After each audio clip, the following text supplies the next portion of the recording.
मजदूर और कामगार की प्रतिष्ठा। मैडम स्पीकर, हमारी सरकार का यह दृढ़ विश्वास रहा है कि तेजी से बढ़ती हुई अर्थव्यवस्था का लाभ कामगारों और सरकारी सेवाओं में कार्यरत सभी लोगों को मिलना चाहिए। पिछले 5 वर्षों में भारत में औद्योगिक शांति का माहौल रहा है। High growth and formalization of the economy has led to the expansion of employment opportunities as shown in EPFO membership, which has increased by nearly 2 crore in 2 years, reflecting formalization of the economy.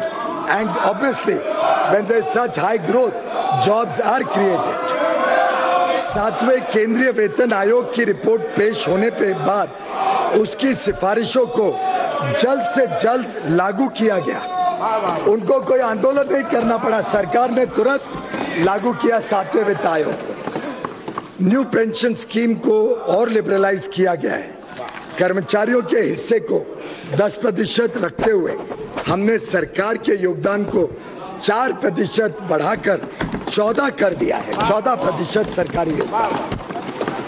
श्रमिकों के दिए जाने वाले bonus आकलन की अधिकतम सीमा को भी 3,500 प्रति माह से बढ़ाकर दोगुनी कर गई। 7,000 व वेतन की अधिकतम सीमा को बढ़ाकर 10,000 से 21,000 प्रति माह कर दिया गया। जो लोग 21,000 तक प्रति माह कमाते हैं उनको बोनस मिलेगा और दुगना 7,000 तक बोनस देने का हमने निर्णय सरकार ने लिया है। ग्रेच्युटी के भुगतान की सीमा को 10 लाख से बढ़ाकर 20 लाख रुपए कर दी गई। पिछले 5 वर्षों के दौरान सभी श्रेणी के श्रमिकों के न्यूनतम वेतन में 42% की वृद्धि हुई, जो आज तक सर्वाधिक है। इसी प्रकार से ईएसआई के एलिजिबिलिटी कवर की सीमा भी 15,000 प्रति माह से बढ़ाकर 21,000 प्रति माह कर दी गई है। प्रत्येक श्रमिक के लिए न्यूनतम पेंशन भी अब 1,000 रुपए है। सर्विस के दौरान किसी श्रमिक की मृत्यु होने की स्थिति में ईपीएफओ द्वारा राशि 2.5 लाख से बढ़ाकर 6 लाख रुपए सुनिश्चित की गई। आंगनवाड़ी और आशा योजना के तहत सभी श्रेणियों के कार्मिकों, हमारी माता बहनों को मानदेय में लगभग 50% की वृद्धि की गई। Half of India's GDP comes from the sweat and toil of 42 crore workers in the unorganized sector, working as street vendors, rickshaw pullers, construction workers, rag pickers, agricultural workers, BD workers, handloom, leather, numerous other industries. घरेलू कामगार भी बड़ी संख्या में काम कर रहे हैं। We must provide them a comprehensive social security coverage for their old age. Therefore, in addition to the health coverage provided under Ayushman Bharat and life and disability coverage provided under Pradhan Mantri Jeevan Jyoti Bima Yojana and Pradhan Mantri Suraksha Bima Yojana, our government proposes to launch a mega pension yojana, namely Pradhan Mantri Shram Yogi Mandhan.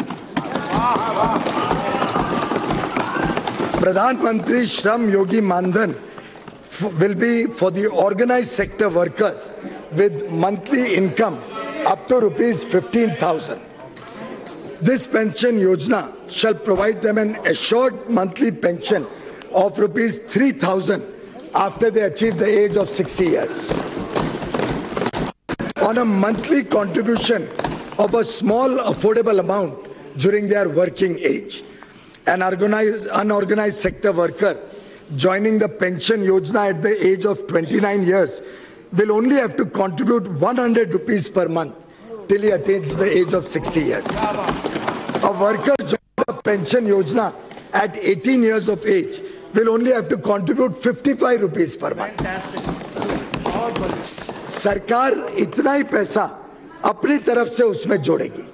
The government will contribute an equal matching share in the pension account of the worker every month.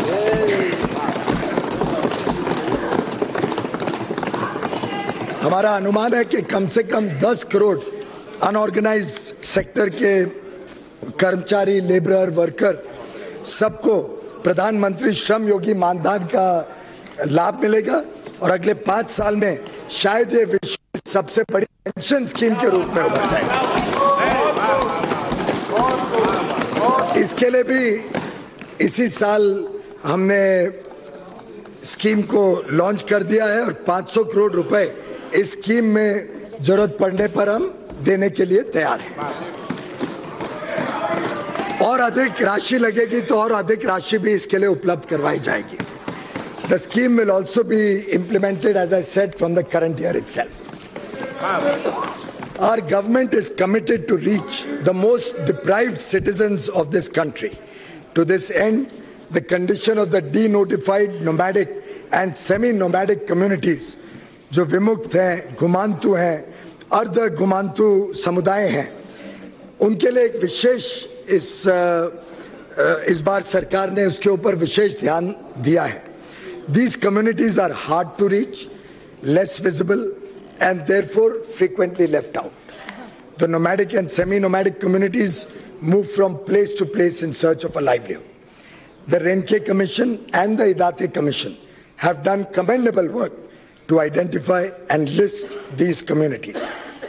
A committee under Niti Aayog will be set up to complete the task of identifying denotified, nomadic and semi-nomadic communities